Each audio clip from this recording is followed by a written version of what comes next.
শিক্ষার্থী বন্ধুরা আসসালামু আলাইকুম। তোমরা ভালো আছো নিশ্চয়ই। আমি ঢাকা অনলাইন স্কুল থেকে তোমাদের জন্য নবম দশম শ্রেণীর পৌরনীতি ও নাগরিকতা এই পাঠ্যপুস্তকের সপ্তম অধ্যায়ের একটি পাঠ উপস্থাপন করব। তা আমরা যদি একটু তোমাদেরকে কতগুলো ছবির মাঝে নিয়ে আসি তাহলেই তোমরা বুঝতে পারবে আজকে আমরা আসলে কি নিয়ে আলোচনা করব। শিক্ষার্থীরা, এটি একটি কিসের ছবি দেখতে পাচ্ছ? অবশ্যই এটি তোমরা বলবে যে হাইকোর্টের ছবি, না? ঢাকায় অবস্থিত এই হাইকোর্টটি তোমরা সামনাসামনি হয়তো অনেকের দেখার সৌভাগ্য হয়েছে, অনেকের চিত্রে বা টেলিভিশনের মাধ্যমে দেখেছ। এটি হলো আমাদের হাইকোর্ট। আর তারপরে আরেকটা ছবি দেখাচ্ছি, এটি সচিবালয়। এটি আসলে সরকারি কর্মকর্তাদের কর্মক্ষেত্র, এটি একটি গুরুত্বপূর্ণ জায়গা বাংলাদেশের জন্য, এটি সচিবালয়। তারপরে আরেকটি ছবি দেখাচ্ছি, এটি আসলে সংসদ ভবনের ছবি, না? এই ছবিটিও তোমরা অনেকে দেখেছো বা অনেকের সৌভাগ্য হয়েছে এখানে যাবার। এটি সংসদ ভবন। এই ছবিগুলো আসলে আমাদেরকে মনে করিয়ে দিচ্ছে আজকে আমরা কি নিয়ে পাঠ করব। আমাদের পাঠের বিষয়বস্তু বাংলাদেশ সরকারের স্বরূপ। আসলে এই তিনটি চিত্রই বাংলাদেশ সরকারের একটি রূপচিত্র। সরকার কথা বললেই এই তিনটি ছবি চলে আসবে। আমরা আজকে পাঠের বিষয়ে বিস্তৃত দেখতে পাচ্ছি বাংলাদেশ সরকারের স্বরূপ ও শাসন বিভাগ। এই আজকে আমাদের পাঠের শিরোনাম। তোমরা শিক্ষার্থীরা তোমাদের খাতা এবং কলম নিশ্চয়ই সাথে রেখেছ। পাঠ শিরোনামটি খাতায় লিখে নেবে। আমরা আজকে এই পাঠ থেকে কি অর্জন করতে যাচ্ছি দেখতে পাচ্ছি। বাংলাদেশ সরকারের স্বরূপ উল্লেখ করতে পারবে। আসলে বাংলাদেশ সরকারটার চেহারাটা কীরকম, কি কি তার বৈশিষ্ট্য, এখানে তোমরা আজকে এই পাঠ শেষে বর্ণনা করতে পারবে। তারপরে বলা হচ্ছে বাংলাদেশ সরকারের বিভিন্ন বিভাগগুলোর নাম তোমরা উল্লেখ করতে পারবে। আর শিক্ষার্থীরা, আমি আরেকটু আসি, আরেকটি বিষয় ছিল, সেটি হলো রাষ্ট্রপতি, প্রধানমন্ত্রী ও মন্ত্রী পরিষদের ক্ষমতা ও কার্যাবলী বর্ণনা করতে পারবে। মন্ত্রিসভাও বলা যেতে পারে সেটিকে, তবে এখানে মন্ত্রী পরিষদের কার্যাবলী বলবো। তাহলে আমরা দেখতে পাচ্ছি একটি হলো রাষ্ট্রপতি, আরেকটি প্রধানমন্ত্রী এবং আরেকটি হলো মন্ত্রী পরিষদের কার্যাবলী আমরা বর্ণনা করব। শিক্ষার্থীরা, আমরা একটু দেখি যে এরকম একটি ছবি, এটি বাংলাদেশের ছবি। বাংলাদেশ আসলে স্বাধীন হয়েছিল 1971 সালের 16 ডিসেম্বর। কিন্তু 1971 সালের এপ্রিল মাসেই বাংলাদেশের একটি অস্থায়ী সরকার প্রথমে গঠিত হয়েছিল। সেই সরকারটির নাম তোমরা পূর্ব শ্রেণীতে জেনেছ। সরকারটির নাম হলো মুজিবনগর সরকার। 1971 সালের 10 এপ্রিল এই সরকারটি গঠিত হয়েছিল। শিক্ষার্থীরা, মুজিবনগর সরকার নিয়ে তথ্য আসতে পারে। মুজিবনগর সরকার কথাটি না লেখা থাকলেও বাংলাদেশের প্রথম সরকার যদি বলা হয় তাহলে তোমরা সেটির নাম বলবে মুজিবনগর সরকার। সেটি 1971 সালের 10 এপ্রিল গঠিত হয়েছে। তথ্যটি খাতায় অবশ্যই লিখে রাখবে, কারণ কেউ যদি তোমাকে প্রথম প্রশ্ন করে যে বাংলাদেশের অস্থায়ী সরকারটি কবে গঠিত হয়েছিল, যাতে তারিখটি সহ তুমি সেটি উল্লেখ করতে পারো। আমরা আসি পরবর্তী জায়গায়। বাংলাদেশ সরকারের স্বরূপ বর্ণনা করতে পারার কথা ছিল আজকে পাঠ থেকে। তা আমরা দেখব যে বাংলাদেশ সরকারের বৈশিষ্ট্যটা কি কি। বাংলাদেশ সরকারের এই যে সরকার পদ্ধতিটা, এটাকে বলা হয় সংসদীয় পদ্ধতি। দেখবে বলে না সংসদ নির্বাচন। হ্যাঁ শিক্ষার্থীরা, এই যে সংসদ নির্বাচন আসলে কি, ওই সংসদের সদস্য নির্বাচনের জন্য ভোটটা গ্রহণ করা হয়, না? আমাদের দেশে অনেকবার ভোট হয়েছে, কোনোবার বিএনপি জয়যুক্ত হয়েছে, কোনোবার আওয়ামী লীগ জয়যুক্ত হয়েছে ভোটে, না? যারা বেশি আসন পেয়েছে তারাই জয়যুক্ত হয় এবং তারাই সরকার গঠন করতে পারে, এবং এই সরকার ব্যবস্থাটাকে বলা হচ্ছে সংসদীয় পদ্ধতি। তাহলে বাংলাদেশ সরকারের একটি বৈশিষ্ট্য পেলাম যে এটি সংসদীয় পদ্ধতি। এটি গণপ্রজাতন্ত্রিক, গণপ্রজাতান্ত্রিক, মানে এখানে গণতন্ত্র আছে আর প্রজাতন্ত্র আছে। তার মানে কি, গণতন্ত্র মানে সকলের মতামত এখানে নেওয়া হয়েছে এবং এখানে জনগণই সকল ক্ষমতার অধিকারী, তাই তো? তাহলে বলা যাচ্ছে বাংলাদেশের সরকারের আরেকটি বৈশিষ্ট্য হলো গণপ্রজাতান্ত্রিক। শিক্ষার্থীরা আরেকটি বলছে যে বাংলাদেশ সরকার এক কেন্দ্রিক, মানে দেখবে আমাদের দেশে কিন্তু প্রদেশ নেই। ভারতের অনেক প্রদেশ আছে, যুক্তরাষ্ট্রের অনেক প্রদেশ আছে। ভারতে যেমন আছে পশ্চিম বাংলা, যেমন আছে উড়িষ্যা, হ্যাঁ, তো এরকম। কিন্তু বাংলাদেশে শুধুই বাংলাদেশ এর একটাই সরকার ব্যবস্থা, হ্যাঁ, এখানে আর আমাদের আলাদা কোনো প্রদেশ নেই। আমাদের জেলা আছে, বিভাগ আছে, বাট সেগুলো প্রদেশ না, তাদের আসলে আলাদা করে কোনো ক্ষমতা প্রয়োগ করার সুযোগ নেই। কেন্দ্র থেকেই, কেন্দ্রের নির্দেশেই তাদেরকে চলতে হয় এই জেলা উপজেলাকে। কিন্তু যাদের প্রদেশ আছে তাদের কিন্তু কিছু আলাদা ক্ষমতা থাকে ওই অঞ্চলগুলোর। তাহলে শিক্ষার্থীরা আমরা দেখছি আমাদের বাংলাদেশ সরকার এক কেন্দ্রিক। বলা হচ্ছে মন্ত্রী পরিষদ শাসিত। তোমরা দেখেছো না, আমাদের দেশে অনেক মন্ত্রী আছে, যেমন শিক্ষামন্ত্রী আছে না, দীপুমণি আমাদের শিক্ষামন্ত্রী আছে, আইনমন্ত্রী আছে, আইসিটি মন্ত্রী, হ্যাঁ, এরকম অনেক মন্ত্রী আছে। এরাই আসলে মন্ত্রী পরিষদের সদস্য, এরাই দেশকে পরিচালনা করে, এদের দ্বারাই আমাদের দেশ শাসিত। নিয়মতান্ত্রিক রাষ্ট্রপ্রধান আছে, একজন রাষ্ট্রপতি কিন্তু আমাদের আছে না, রাষ্ট্রপতির ছবি দেখবো আমরা আজকে। এই রাষ্ট্রপতি ইনি আসলে নিয়মতান্ত্রিক, যদিও ইনি রাষ্ট্রের সবচেয়ে প্রধান একজন ব্যক্তি, কিন্তু তিনি নিয়মতান্ত্রিকভাবে প্রধান। আসল প্রধান যিনি, তিনি হলো এই সরকারের প্রধানমন্ত্রী। আসলে তার মতামতে দেশ পরিচালিত হয়। তুমি দেখো, সরকারের প্রধানমন্ত্রী। তাহলে আমরা দেখছি বাংলাদেশ সরকারের আরেকটি বৈশিষ্ট্য, এর প্রধানমন্ত্রী আছে। আরেকটি বৈশিষ্ট্য দেখলাম, তার নিয়মতান্ত্রিক রাষ্ট্রপতি আছে একটি। তারপর দেখছি ক্ষমতার মালিক জনগণ। আসলে এই রাষ্ট্রের মূল ক্ষমতার মালিক হলো জনগণ। শিক্ষার্থীরা বৈশিষ্ট্যগুলো তোমরা তোমাদের খাতায় ঠিক এইভাবে ছক করে লিখে নিতে পারো, বা তোমরা যেইভাবে পছন্দ করো সেইভাবে এই বৈশিষ্ট্যগুলো তোমরা লিখে নেবে।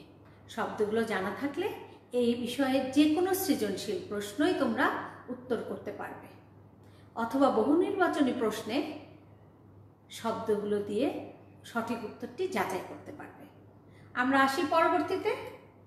আমরা দেখতে পাচ্ছি একটি ছবি, এটি আসলে সচিবালয়ের ছবি। আমি বলেছিলাম তোমাদেরকে সচিবালয় এটি সরকারের একটি বিভাগ, বাংলাদেশ সচিবালয়। তোমরা ছবিগুলো একটু চিনে নেবে। এটি বলা হচ্ছে সংসদ ভবন, আর এটিকে বলা হচ্ছে হাইকোর্ট। হ্যাঁ শিক্ষার্থীরা, আমরা তিনটি ছবি দেখলাম। এখন দেখি কোন ছবিটি বাংলাদেশ সরকারের কোন বিভাগের সাথে জড়িত। আসি আমরা, পৃথিবীর অন্যান্য দেশের মতো বাংলাদেশেও তিনটি বিভাগ আছে। বাংলাদেশ সরকারের তিনটি বিভাগ আছে, পৃথিবীর অন্যান্য দেশের সরকারেরও এই সকল বিভাগ থেকে থাকে। তবে বাংলাদেশ সরকারের এই তিনটি প্রধান বিভাগ আমরা একটু দেখব। একটি বলা হচ্ছে শাসন বিভাগ, আরেকটিকে বলা হচ্ছে আইন বিভাগ, আরেকটি বলা হচ্ছে বিচার বিভাগ। তাহলে আমরা তিনটি সরকারি বিভাগ জেনে নিলাম। এখন আসি বিভাগগুলো সম্পর্কে একটু সংক্ষিপ্ত বর্ণনায়। বলা হচ্ছে শাসন বিভাগ। চিত্রটি দেখো, সচিবালয়ের চিত্র দিয়েছি। তার মানে কি, শাসন বিভাগ বলতেই আমরা বুঝবো এই সচিবালয়ের কর্মকাণ্ড, তাই তো? শাসন বিভাগ আসলে কি কাজ করে? শাসন বিভাগকে নির্বাহী বিভাগও বলা হয়। মাঝে মাঝে দেখবে শিক্ষার্থী, কোথাও লেখা আছে নির্বাহী বিভাগের কর্মকর্তারা আজকে এই কর্মসূচি দিয়েছেন। তোমার শঙ্কিত হওয়ার কিছু নয় যে নির্বাহী বিভাগ আবার কি। আসলে নির্বাহী বিভাগ হলো শাসন বিভাগ। এটি ওই যে বলেছিলাম সরকার, বাংলাদেশ সরকার এক কেন্দ্রিক, এই কেন্দ্রেই এই সচিবালয়। আর এই শাসন বিভাগ, এই শাসন বিভাগে রাষ্ট্রের রাষ্ট্রপতি থেকে শুরু করে একদম চৌকিদার, পিয়ন এরা পর্যন্ত এই শাসন বিভাগের অন্তর্ভুক্ত। এটি মূলত রাষ্ট্রপতি, প্রধানমন্ত্রী, মন্ত্রী পরিষদ নিয়ে গঠিত। এই রাষ্ট্রপতির আন্ডারে প্রধানমন্ত্রী দেখছি, প্রধানমন্ত্রীর আন্ডারে মন্ত্রী পরিষদ, মন্ত্রী পরিষদের আন্ডারে আছে বিভিন্ন বিভাগ, জেলা, উপজেলার বিভিন্ন কর্মচারী, কর্মকর্তাবৃন্দ। তাহলে শিক্ষার্থীরা শাসন বিভাগ সম্বন্ধে তোমাদের একটি জ্ঞান কিন্তু অর্জন হলো। আমরা এবার আসি আইন বিভাগ। এই দেখো আমরা সংসদ ভবনের ছবি বললেই বুঝবো যে এটি আইন বিভাগ। এটাকে সংসদ ভবন বলা হয় না, সংসদ, জাতীয় সংসদও বলা হয়। তাহলে আমরা দেখতে পাচ্ছি বাংলাদেশের আইনসভার নাম জাতীয় সংসদ। এই যে আইন বিভাগ, এটাকে আইনসভাও বলা হয় আর একে জাতীয় সংসদও বলা হয়। তাহলে তোমরা আইন বিভাগের সাথে আরও যে দুটি কাছাকাছি শব্দ এটি মাথায় রাখবে, খাতায় অবশ্যই লিখে নাও যে আইন বিভাগ এটি আসলে জাতীয় সংসদ অথবা আইনসভা, উভয় নামেই ডাকা যেতে পারে। শিক্ষার্থীরা, এটি এক কক্ষ বিশিষ্ট। এটি তোমরা পরের কোনো পাঠে আলোচনায় পাবে। এক কক্ষটি কি আমি সংক্ষেপে বলি।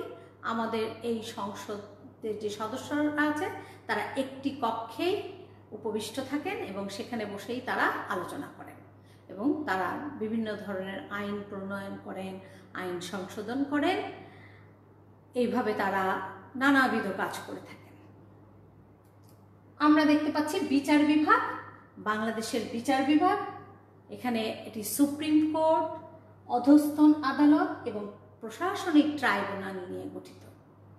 এখানে আসলে যে কাজটি করা হয় মূলত ওই যে আইন বিভাগ যে আইন প্রণয়ন করেছে তা কেউ লঙ্ঘন করলে তাকে শাস্তি প্রয়োগ করার জন্য কিছু নির্ধারিত নিয়মতান্ত্রিক ব্যবস্থা গ্রহণ করা হয়। আসলে বিচার বিভাগের কাজ মূলত আইন ভঙ্গকারীকে শাস্তি প্রয়োগ করা। শিক্ষার্থীরা, এটি আমরা দেখছি হাইকোর্টের সাথে সম্পর্কিত একটি বিভাগ। শিক্ষার্থীরা, আমরা আসি, আমি তিনটি ছবি দেখিয়েছি। একটি রাষ্ট্রের প্রধান, আমাদের রাষ্ট্রপতি, আরেকটি সরকারের প্রধান, আমাদের প্রধানমন্ত্রী, আরেকটি মন্ত্রী পরিষদের সদস্য, আমাদের মন্ত্রী মহোদয়। আমরা এই তিনটি ছবিতেই দেখতে পাচ্ছি। তোমাকে যদি কেউ বলে রাষ্ট্রপতি কিসের প্রধান, কোনো কনফিউজ হওয়া যাবে না, বলতে হবে রাষ্ট্রের প্রধান রাষ্ট্রপতি। যদি বলে প্রধানমন্ত্রী কিসের প্রধান, কখনোই ভুল করে বলবে না যে রাষ্ট্রের প্রধান, বলবে সরকারের প্রধান। আসি আমি, সরকারটি কি? বাংলাদেশ একটি রাষ্ট্র। এই বাংলাদেশে এই রাষ্ট্রের প্রধান হলো রাষ্ট্রপতি। আর বাংলাদেশে যে সরকার গঠন করেছে আওয়ামী লীগ সরকার, সেই আওয়ামী লীগ সরকারের একজন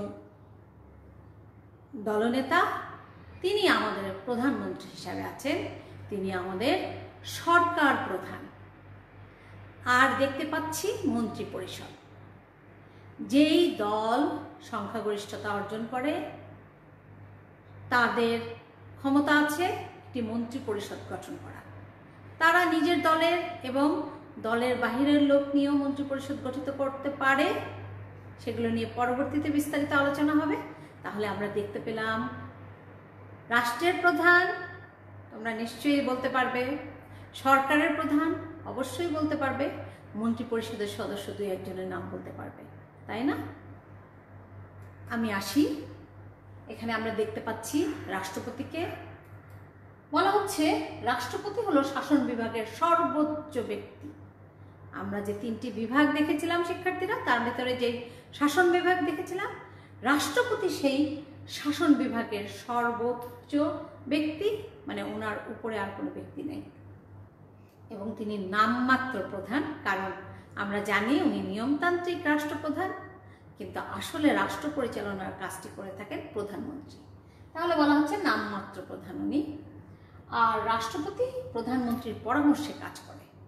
রাষ্ট্রপতি নিজের মতামত পেশ করেন না, উনি প্রধানমন্ত্রী যেই পরামর্শ দেন সেই অনুসারে কাজ করে।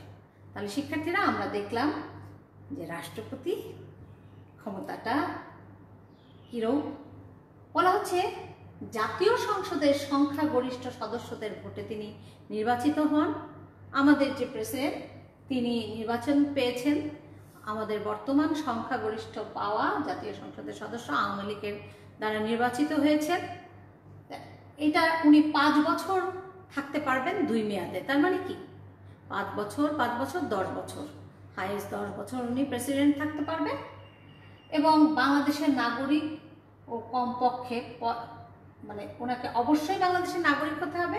শিক্ষার্থীরা এখানে একটু টাইপিংয়ের মিস্টেক আছে। তাহলে আমরা দেখতে পাচ্ছি যে উনি ওনাকে অবশ্যই বাংলাদেশের নাগরিক হতে হবে যদি প্রেসিডেন্ট হতে চান, আর কমপক্ষে 35 বছর বয়স হতে হবে। 35 বছরের নিচে কেউ রাষ্ট্রপতি হতে পারবে না। শিক্ষার্থীরা আমরা দেখতে পাচ্ছি অভিশংসন বলে একটি শব্দ, তোমরা খাতায় লিখতে হবে।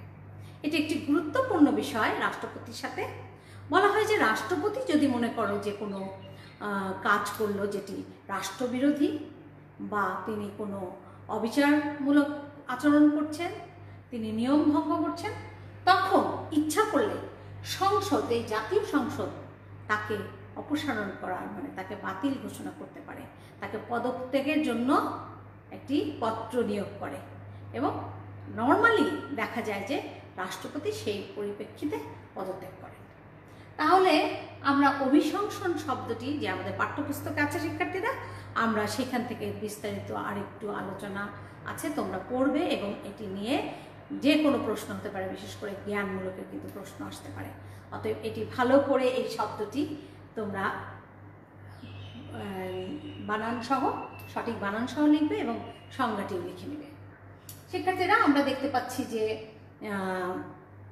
এটি প্রেসিডেন্ট, হ্যাঁ এটি রাষ্ট্রপতি, তাই তো? রাষ্ট্রপতির ক্ষমতা ও কাজ, আমরা ক্ষমতাটা কিছু দেখেছি, আর কাজ উনি কি করছেন। প্রধানমন্ত্রী নিয়োগ ও শাসন সংক্রান্ত কাজ করেন।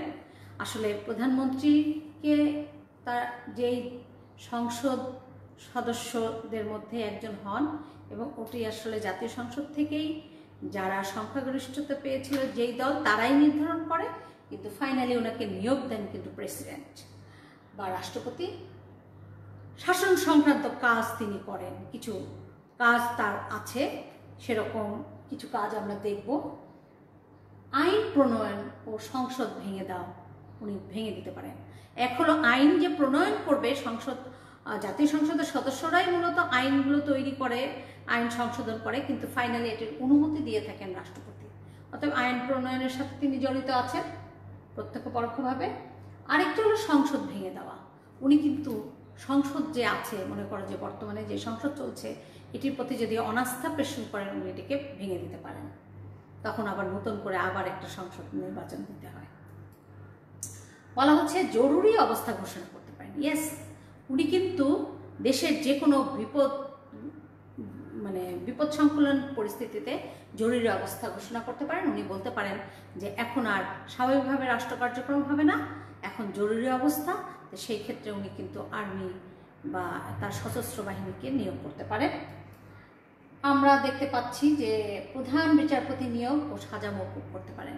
বাংলাদেশের যে প্রধান বিচারপতি আছেন সেই বিচারপতিটিকে এই আমাদের রাষ্ট্রপতি নিয়োগ দেন এবং যেটি করেন সাথে, ধরো কারো বিচার কার্যে ফাঁসি হয়েছে, উনিও তার বিচার কার্যের এই ফাঁসিকে কমিয়ে হয়তো যাবজ্জীবন অথবা তাকে তিনি ক্ষমা প্রদর্শন করার ক্ষমতা রাখেন।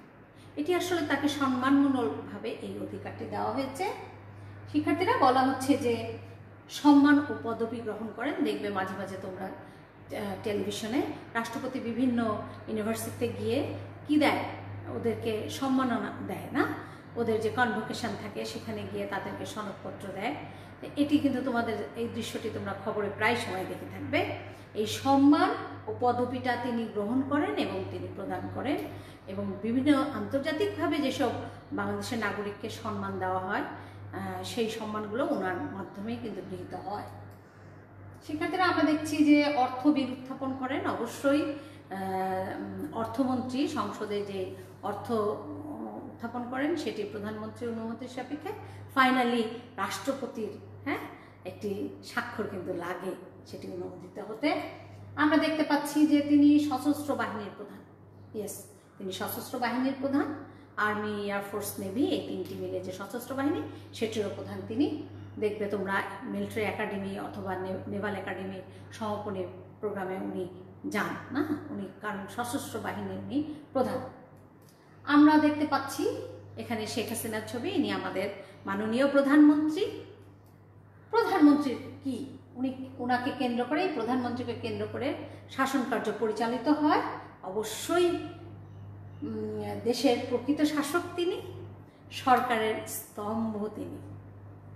আরেকটি বলা হচ্ছে জাতীয় সংসদের সংখ্যাগরিষ্ঠদের আস্থাভাজন তিনি, সংসদের নেতা তিনি। তার মানে কি, দেখো ওনার অনেকগুলো কিন্তু গুণবাচক শব্দ এখানে আছে। প্রধানমন্ত্রীকে নিয়ে কোনো বর্ণনা যদি তোমরা করতে যাও, এই শব্দগুলো তোমাদেরকে মাথায় রাখতে হবে। এক হলো কেন্দ্র, মানে প্রধানমন্ত্রীকে কেন্দ্র করে শাসন কার্য পরিচালিত হয়। দ্বিতীয়টি দেখছি প্রকৃত শাসক তিনি, সরকারের স্তম্ভ তিনি, আস্থাভাজন তিনি, এবং সংসদের সদস্যদের আস্থাভাজন এবং সংসদের নেতা তিনি প্রধানমন্ত্রী। আমরা দেখতে পাচ্ছি জাতীয় সংসদের সংখ্যাগরিষ্ঠ আসন পাওয়া দলের সদস্য অবশ্যই তিনি হবেন, এবং প্রধানমন্ত্রী কার্যকালটি আসলে 5 বছর, উনি 5 বছরের জন্য মনোনীত হন। প্রধানমন্ত্রী পদত্যাগ করতে পারেন ইচ্ছা করলে। উনি পদত্যাগ করলে ওনার মন্ত্রিসভাও সাথে সাথে পদত্যাগ হয়ে যায়, মানে ভেঙে যায়। উনি যে মন্ত্রিসভা গঠন করেন সেটিও সাথে সাথে ভেঙে যায়, এটি মাথায় রাখতে হবে। প্রধানমন্ত্রী ইচ্ছা করলে পদত্যাগ করতে পারেন। আমরা দেখতে পাচ্ছি যে প্রধানমন্ত্রীর ক্ষমতা ও কাজ, শিক্ষার্থীরা বলা হচ্ছে শাসন ক্ষমতার অধিকারী। হ্যাঁ, ওনার শাসন ক্ষমতার অধিকারী উনি। তারপর দেখতে পাচ্ছি আইন প্রণয়ন করতে পারেন তিনি, মন্ত্রিপরিষদের প্রধান তিনি, রাইট, মন্ত্রিপরিষদ তিনিই তো গঠন করেন, অতএব মন্ত্রিপরিষদের প্রধান। অর্থ বিষয়ক ক্ষমতা তার আছে। শিক্ষার্থী, আমি বলেছি বিগত একটুখানি আগে অর্থ বিষয়ক ব্যাপারটি কি, আসলে আমাদের যে বাজেট ঘোষণা করা হয় সেটি মন্ত্রিপরিষদের সিদ্ধান্ত তিনি তার মাধ্যমে গৃহীত হয়। পররাষ্ট্র বিষয়ক সিদ্ধান্ত, মানে পররাষ্ট্র নীতিগুলো বিদেশে তিনি মুখপাত্র হিসাবে উপস্থাপন করেন। তারপরে আমরা দেখতে পাচ্ছি যে জাতীয় স্বার্থের রক্ষক তিনি, অবশ্যই জাতীয় স্বার্থের রক্ষক। শিক্ষার্থীরা, আমরা এখানে মন্ত্রিপরিষদ দেখছি। লাস্ট যেটি ছিল মন্ত্রিপরিষদ, সেটি হলো সরকার পরিচালনা করা। প্রধানমন্ত্রীর দায়িত্ব দেন, এই প্রধানমন্ত্রী তাদেরকে দায়িত্ব দিয়ে দেন বিভিন্ন দপ্তরের, আর এই মন্ত্রিপরিষদ আসলে সরকার পরিচালনা করে।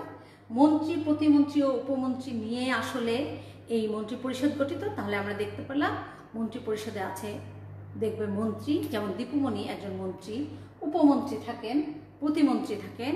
আমরা প্রতিমন্ত্রী এখানে একজন দেখাবো তোমাদেরকে, একজন আইসিটি মন্ত্রী হিসাবে আছেন। এখানে দেখো বিভিন্ন মন্ত্রী প্রতিমন্ত্রীর ছবি আছে। বলা হচ্ছে সংসদের সদস্য, তবে 1/10 কম তারা সংসদের সদস্য না হলেও তাদেরকে মন্ত্রী, প্রতিমন্ত্রী এবং উপমন্ত্রী করা যেতে পারে। মানে অবশ্যই মন্ত্রীরা সংসদের সদস্য, কিন্তু 1/10, মানে 100 ভাগের 10 ভাগ সংসদ সদস্য ছাড়াও মন্ত্রী করা যেতে পারে। প্রধানমন্ত্রীর ইচ্ছা করলে দপ্তর পরিবর্তন করে দিতে পারে। যেমন দীপুমণি কিন্তু আগে ছিলেন, আমার যতটুকু জানা মতে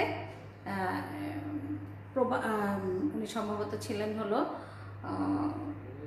বৈদেশিক মন্ত্রণালয় আর মন্ত্রী হিসাবে, আর এখন আছেন শিক্ষা মন্ত্রণালয়ের মন্ত্রী হিসাবে। আর আমরা দেখতে পাচ্ছি প্রধানমন্ত্রী পদত্যাগ করলে অটোমেটিকলি মন্ত্রিসভা পদত্যাগ হয়ে যায়। শিক্ষার্থীরা, আমরা দেখতে পাচ্ছি মন্ত্রী পরিষদ আসলে কি কাজ করে। প্রধানমন্ত্রীর সহকর্মী হিসাবে কাজ করছে তারা, আইন প্রণয়ন ও সংশোধনে কাজ করে তারা। আমরা দেখতে পাচ্ছি নিয়মিত সভা করে থাকে তারা। তারপরে বার্ষিক বাজেট প্রণয়ন করার সময় তাদের একটা অন্তর্ভুক্তি থাকে। শিক্ষার্থীরা, আমরা দেখতে পাচ্ছি শান্তি শৃঙ্খলা রক্ষা করা তাদের কাজ। শান্তি শৃঙ্খলা রক্ষা করে আসলে এই মন্ত্রী, দেখবে স্বরাষ্ট্র মন্ত্রণালয়ের মন্ত্রীর আন্ডারে কিন্তু পুলিশরা কাজ করছে। আমরা দেখতে পাচ্ছি যে বাংলাদেশ সরকারের কয়টি বিভাগ। অবশ্যই বাংলাদেশ সরকারের 3টি বিভাগ তোমরা বলতে পারবে, এগুলো মূল্যায়নের জন্য কিছু প্রশ্ন। রাষ্ট্রের প্রধানকে অবশ্যই বলতে পারবে না, রাষ্ট্রপতি। সরকারের প্রধানকে প্রধানমন্ত্রী। বাংলাদেশে আইনসভার নাম কি অবশ্যই বলতে পারবে। জাতীয় সংসদ। অভিশংসন কাকে বলে সেটি তো আমি তোমাদেরকে বারবার স্মরণ করিয়েছি। এগুলো মূল্যায়নের প্রশ্ন। শিক্ষার্থীরা তোমরা আবার ঢাকা অনলাইন স্কুলে এসে এই মূল্যায়নের প্রশ্নগুলো নিয়ে পাঠ্য বইয়ের সহযোগিতায় উত্তরগুলো লিখবে। একটি বাড়ির কাজ সবসময় দেওয়া থাকে। 3টি বিষয় নিয়ে আমি বাড়ির কাজটা দিয়েছি। একটি বলেছি প্রধানমন্ত্রীর ক্ষমতা ও কাজ, একটি রাষ্ট্রপতির ক্ষমতা ও কাজ, এবং বলেছি মন্ত্রী পরিষদের ক্ষমতা ও কাজ নিয়ে। এই কাজগুলো আমি যে ছকের মাধ্যমে তোমাদেরকে দেখিয়েছি, শব্দগুলো তোমরা দিয়ে ছক এঁকে উত্তর তৈরি করে রাখবে তোমার খাতায়। পরবর্তীতে সৃজনশীল প্রশ্ন আসলে কিন্তু সহসায় উত্তর করতে পারবে। শিক্ষার্থীরা, আজকে আমরা পাঠটি শেষ করতে চাই। পাঠ শেষ করার আগে বলতে চাই, তোমরা অনলাইন স্কুলে গুলোতে অবশ্যই ভিজিট করবে। বিশেষ করে ঢাকা অনলাইন স্কুল তোমাদের নানা বিষয় নিয়ে প্রতিদিন কার্যক্রম চালিয়ে যাচ্ছে 10:30 থেকে দুপুর 12:30 পর্যন্ত। এছাড়াও তোমরা জাতীয় পর্যায়ে যেই সংসদ চ্যানেলে বিভিন্ন